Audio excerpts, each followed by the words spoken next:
arrive ce moment où je ne peux plus travailler et où je ne peux plus avoir de droits, où le titre de séjour a expiré.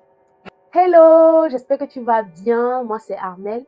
Si tu viens d'arriver sur la chaîne, bienvenue, installe-toi confortablement parce que aujourd'hui, je vais partager mon histoire, mon témoignage sur mon indispensable titre de séjour.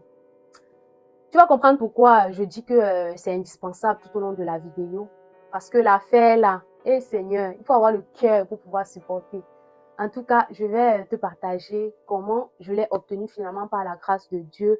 Comment le Seigneur a dû intervenir un moment pour me dire, ma petite, faut doser un peu. Parce que là où j'allais là, il fallait qu'il m'arrête en tout cas, il fallait qu'il m'arrête. Et certainement, il y a beaucoup de personnes, il y a d'autres personnes qui vont se reconnaître dans cette vidéo. Ça peut t'inspirer, ça peut te motiver dans tes défis au quotidien. Donc, assieds-toi, like déjà cette vidéo parce que je vais me lâcher tout au long de la vidéo. Et abonne-toi à la chaîne si ce n'est pas encore le cas. Et je te mets d'abord dans le contexte. Beaucoup de personnes qui immigrent pour l'étranger ont probablement un visa de leur pays d'origine qui leur permet de venir sur une terre étrangère. Et quand tu arrives sur la terre étrangère, la première des choses à faire, c'est de valider son visa en ligne. Je sais pas trop comment ça se passe dans d'autres pays, mais pour le cas de la France, il faut absolument valider son visa en ligne sur le site de la NEF. Et c'est ça qui te permet d'avoir un document valant pour titre de séjour. Avec ça, tu peux peut-être travailler, tu peux avoir tous les autres droits sociaux sur le territoire. Tu peux avoir plein d'autres droits. En tout cas, c'est la première chose indispensable pour la suite de tes procédures et c'est la première chose à faire si tu arrives sur le territoire français avec un visa. Donc, moi, j'ai fait la validation du visa en ligne sur le site de la NEF. Quand j'ai validé, l'année a commencé. J'ai fait les autres procédures. Tout était bien, j'étais bien, tout était tranquille. Donc, voilà, au mois de février, je pars sur le site, le même site de la NEF. Je regarde un peu quelles sont les procédures à faire pour pouvoir renouveler son titre de séjour l'année prochaine, vu que mon titre de séjour expirait le 9 septembre de l'année d'après. Donc, je passe sur le site, je regarde qu'est-ce qu'il faut fournir, quels sont les documents, à quel moment il faut déposer le renouvellement et tout. Ça, je savais un peu parce que voilà, je me suis informée et tout. Et voilà, les gens m'avaient briefé un peu sur tout ce qu'il faut faire.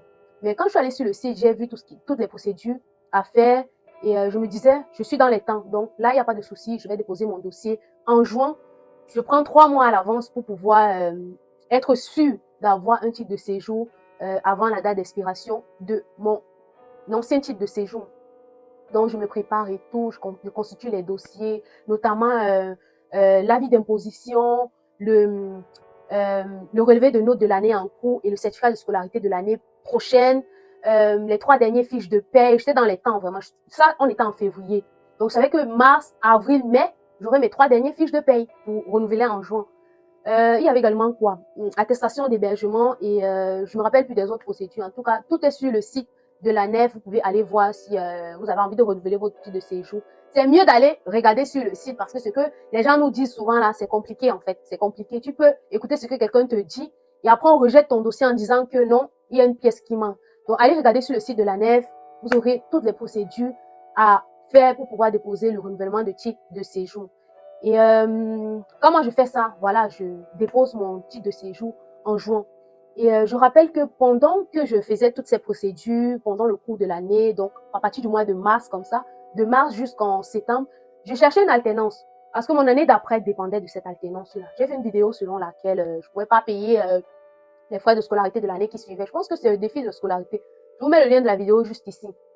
Donc, moi, j'ai fait tout ça, j'ai déposé et cherchais mon alternance en même temps. L'été est arrivé, j'ai trouvé mes 2 jobs d'été. D'ailleurs, je vais faire une prochaine vidéo, je vais vous parler des jobs d'été, vu que c'est la période. Donc, l'été est arrivé, je faisais mes jobs, j'avais déposé mes dossiers pour renouveler mon titre de séjour. J'étais tranquille, je cherchais mon alternance, j'étais tranquille, j'étais bien. L'été suit son cours, nous sommes au mois de juillet, où j'ai déposé en juin. Je passe sur le site, je regarde un peu à quel niveau mon dossier est. Je vois le même en cours que j'avais laissé. Je vois c'est toujours la même chose. Il n'y avait pas de traitement, il n'y avait pas de clôturé, il n'y avait pas de visa disponible, rien. C'était toujours le même en cours que j'avais déposé là. Je vois ça, ça me dérange pas trop parce que je me dis, voilà, je suis pas la seule personne à avoir déposé la demande de renouvellement. Surtout que depuis la procédure de demande de renouvellement, je pense qu'elle est dématérialisée et tu ne sais pas trop. En fait, c'est pas que tu ne sais pas, mais tu ne peux pas aller déposer dans ta préfecture directement. Donc, tu es obligé de passer en ligne. Et quand tu passes en ligne, c'est un site commun pour tout le monde. Donc, tu n'es pas sûr si ça arrivait dans ta préfecture, tu n'es pas sûr si on a traité ou pas. Bref, tu ne sais pas. C'est vrai que sur le site, ça met en cours, mais tu n'as pas plus d'infos que ça. Donc, moi, ça ne m'inquiétait pas plus. J'ai vu un cours, je me suis dit, voilà, ils vont traiter mon dossier avant, j'ai déposé à temps, il n'y a pas de souci. Et quand j'ai déposé mon dossier, voilà, j'ai confié ça au Seigneur, mais pas plus que ça en fait. Je savais que j'ai suivi toutes les procédures et ça va bien se passer, tout va bien se faire. Donc, on est au mois d'août, on arrive au mois d'août. Les entreprises pour lesquelles je faisais les jobs m'envoient. C'est comme si en fait, ils avaient un beeper ou une alarme sur nos titres de séjour. Parce que avant que ça n'expire, genre 2 semaines avant comme ça, on t'envoie le mail pour te dire qu'il faut absolument renouveler, envoyer ton nouveau titre de séjour. Donc, c'est ce qu'ils ont fait. Ils m'ont envoyé le mail pour me dire d'envoyer mon nouveau titre de séjour. Je renvoie le mail en disant que j'ai pas encore de titre de séjour, mais j'ai eu une confirmation de dépôt, comme quoi j'ai déposé le dossier. J'ai pas eu de récépissé ni de titre de séjour. Donc, quand ça va sortir, je vais vous envoyer. Ils disent, OK, il n'y a pas de souci. La même semaine, la CAF m'envoie le mail également pour me dire que les droits vont être suspendus si je ne fournis pas un nouveau titre de séjour. C'est là où ça commence à m'inquiéter. Là, on est au début août. Non, on est peut-être en mi-août comme ça. Là, on est en mi-août. C'est là où je commençais vraiment à m'inquiéter. Je dis, mais je passe sur le site, je vois toujours un coup que j'avais laissé. Rien n'a changé. Entre-temps, je cherchais d'alternance et je n'avais que des refus et tout. Moi, ça ne me dérangeait pas, vu que j'avais encore un peu de temps pour pouvoir avoir mon alternance. Donc, 2 fois, 3 fois, quand on m'a rappelé ça, j'ai commencé à appeler la préfecture pour leur demander, est-ce que vous avez, mais sans retour, sans réponse. Je me suis dit, en fait, mets ton audace en jeu. Je sais que pour aller à la préfecture, il faut absolument avoir un rendez-vous. Ou bien pour être reçu à la préfecture, il faut avoir un rendez-vous. Moi, j'avais pas de rendez-vous, donc je me lève lundi, je pars à la préfecture, le gardien me dit, non, tu peux pas entrer. Mardi, mercredi, jeudi, vendredi, toute la semaine, je ne pouvais pas entrer à la préfecture parce que j'avais pas de rendez-vous. J'en parle autour de moi, les amis me disent, ok, prends un rendez-vous comme si tu avais eu le mail de la préfecture et voilà, quand tu vas arriver là-bas, tu vas expliquer ton problème à la secrétaire et peut-être elle va te répondre et tout. Je sais que c'est pas bien, oh. Je prends le rendez-vous, je pars à la préfecture. La grâce, le jour-là, le gardien n'était pas là. Donc, j'entre à la préfecture et tout. Je fais la queue, puisqu'il y avait la queue. Je fais la queue. Et à mon tour, j'arrive, je vais expliquer à la dame que non, j'ai pas reçu. Non, avant même de l'expliquer, elle me demande d'abord, montre-moi la convocation de ton titre de séjour est disponible. Je lui dis, j'ai pas de convocation. Elle me dit, non, elle ne peut pas me recevoir s'il n'y a pas de convocation. Ça veut dire que mon titre de séjour n'est pas disponible. Je vais lui expliquer que, ouais, maman, je n'ai pas de titre de séjour depuis. Elle ne veut rien comprendre. Elle ne veut rien comprendre. En plus, il y avait la queue. Et je regardais tout le temps que j'ai passé là-bas à faire la queue. Il y avait encore les gens derrière moi. Donc, elle ne voulait rien comprendre. Elle dit, vous venez pas perdre le temps aux gens ici. Il y a d'autres personnes qui attendent et tout. J'étais dépitée le jour-là. J'étais dépitée. La dame n'a pas reçu. J'étais découragée, démoralisée. Je me dis, mais qu'est-ce qui ne va pas? Je force même comme je peux là. Rien ne marche. Et je me suis retournée pour rentrer chez moi, en fait. Parce que j'étais vraiment découragée. Je savais pas trop. Je savais plus quoi faire. Parce que j'ai presque tout épuisé mes cartes. Mais rien ne marchait. Même l'alternance que je cherchais, je passais les entretiens. Aucun retour favorable. Je disais, mais Seigneur, qu'est-ce qui ne va pas? Et pendant que je cherchais l'alternance là, je n'avais que pour idée une alternance qui va me payer mes frais de scolarité. Je ne regardais pas à est-ce que c'est le domaine dans lequel je veux? Est-ce que c'est une bonne entreprise? Est-ce que les missions me conviennent? Est-ce que c'est ce qui va me correspondre? Non, je regardais seulement l'argent qui va payer ma scolarité. C'était tout ce que je regardais. Et c'est dommage parce que quand je vois seulement une offre informatique, je ne voulais pas savoir si c'est développeur, si on demandait quelles compétences et tout. J'envoyais seulement et je n'avais pas de retour fructueux justement parce que je ne correspondais pas à la candidature. Donc, je passais les entretiens et tout, mais je ne correspondais pas au poste recherché. Donc, tout ça me venait en tête. Je me dis, mais Seigneur, qu'est-ce qu'il y a? Qu'est-ce qui se passe et tout? Et donc, quand je rentre chez moi, je prie, je commence à prier. Je dis au Seigneur que voilà, je t'ai confié cette procédure de renouvellement. Je t'ai confié mon alternance, mais là, j'ai pas de suite. Je sais pas trop comment faire. Le titre de séjour arrive à expiration dans 1 semaine. Aide-moi, comment je vais faire et tout. Et voilà, arrive ce moment où je ne peux plus travailler et où je ne peux plus avoir de droits, où le titre de séjour a expiré. Donc, ça a expiré. Et je n'avais pas toujours de suite, je n'avais pas de retour. Et bien avant que ça expire, j'avais passé, quelques jours avant, j'avais passé un entretien. Et l'entretien était bon. Je pense qu'ils voulaient même me prendre parce qu'ils avaient besoin de quelqu'un qui commençait en début septembre. Et je correspondais, mais sauf que j'avais pas de titre de séjour. Donc, ils m'ont envoyé un mail pour me dire que, désolé, on va prendre quelqu'un d'autre parce que on ne veut pas affaire avec un titre de séjour expiré et tout. Ah, quand j'ai reçu le mail, là, je suis restée comme ça, j'ai dit, mais qu'est-ce qui ne va pas? Je me bats même comme je me bats là. Tous les efforts là, c'est nul et sans effet. Tout ce que je faisais là, c'était nul et sans effet. Je ne sais pas comment vous expliquer ça, mais j'étais dans un désarroi, une détresse, j'étais dépassée en fait. J'étais dépassée par tout ce que je vivais. Et faut savoir que pendant toute la période d'été où je travaillais, je cherchais une alternance et tout, voilà, pendant mes méditations, parce que je me disais que voilà, pendant l'école, je n'ai pas eu suffisamment de temps pour vraiment méditer, pour vraiment prier. Je vais me rattraper pendant les vacances. Donc, quand je priais, je méditais et tout, je recevais toujours cette parole qui dit que nul ne peut servir deux maîtres à la fois. Soit il aime un, soit il haït l'autre. Soit il s'attache à un, soit il méprise l'autre.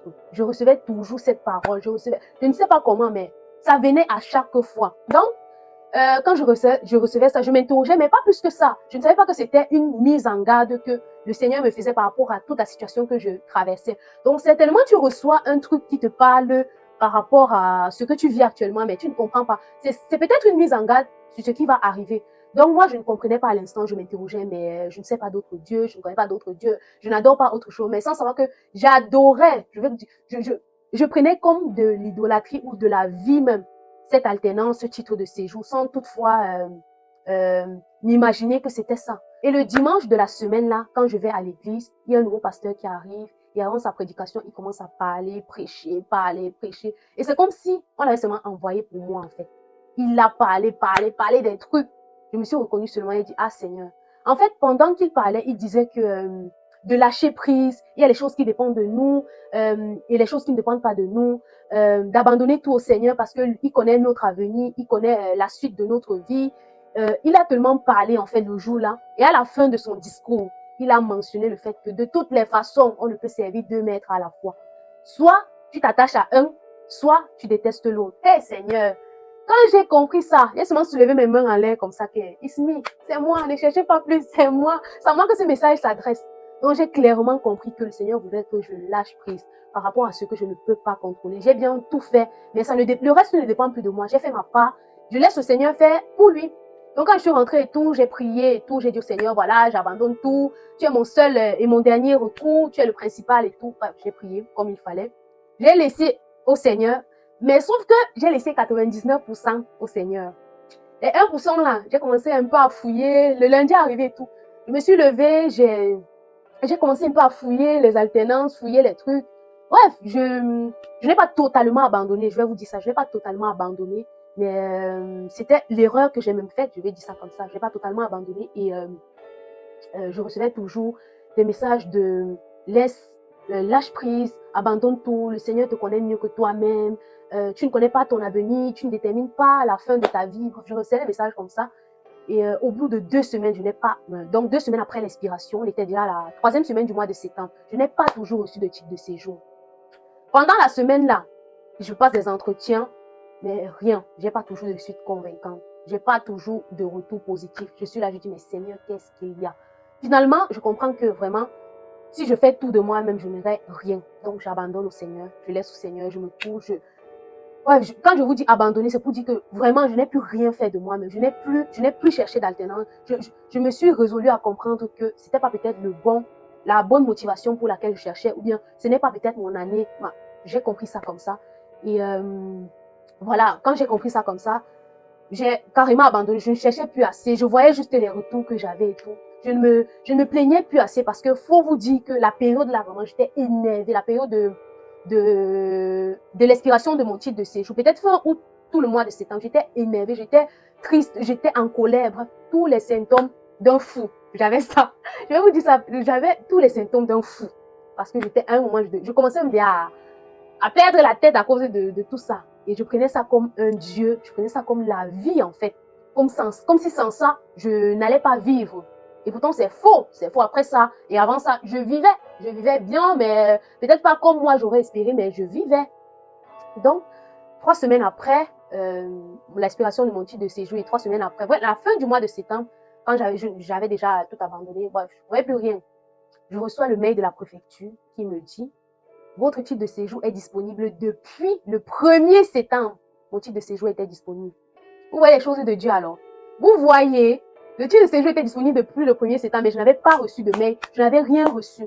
Ils me disent que c'était suite à un problème sur l'application et tout, j'ai pas reçu de message, mais que je dois prendre une date pour venir renouveler. J'ai seulement soulevé mes yeux au ciel comme ça que, hé Seigneur, est-ce qu'on peut faire ça à son enfant?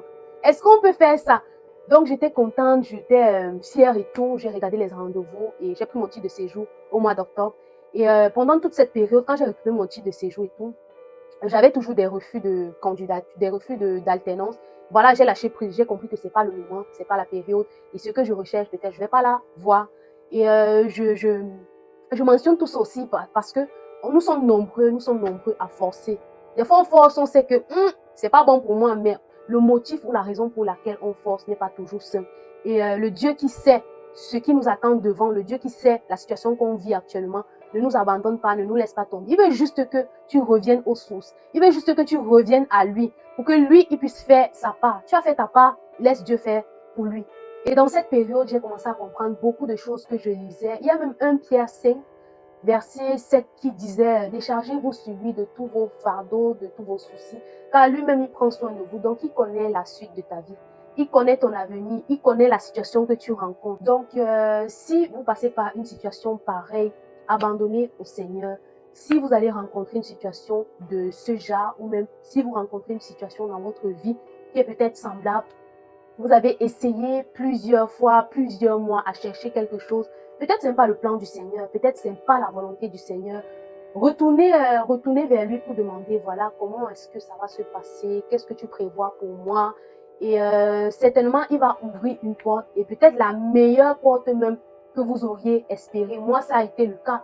Vraiment, après l'année où j'ai pas eu mon alternance, l'année d'après, j'avais eu mon alternance. Directement, 1 mois après mes recherches, j'ai directement eu mon alternance. Là, j'ai compris qu'en fait, c'était la volonté du Seigneur parce que j'avais commencé l'année dernière, j'avais commencé au même mois, mais j'avais fait presque toute l'année, je n'avais rien eu. Confiez-vous au Seigneur, attachez-vous au Seigneur et ayez recours au Seigneur. Il y a beaucoup de personnes qui vont peut-être ou forcément se retrouver dans cette vidéo. Mettez-moi quelque chose en commentaire si c'est le cas et je souhaite vraiment que ces idées, ces astuces puissent vous aider à vous en sortir dans vos défis du quotidien. Et dans les prochaines vidéos, d'autres personnes vont également partager leur histoire, partager leur témoignage, comment à un certain niveau, il a fallu la grâce et la main de Dieu pour pouvoir débloquer les situations et comment ils ont fait en fait pour pouvoir s'en sortir. Et je pense que ça pourrait t'intéresser, ça pourrait te motiver, ça pourrait te challenger. Donc, abonne-toi à la chaîne pour les prochaines vidéos. Si ce n'est pas encore le cas, mets un like, un j'aime à la fin de cette vidéo et surtout partage-la à quelqu'un qui pourrait être intéressé. Sur ce, je te dis à très vite pour la prochaine vidéo. Bye!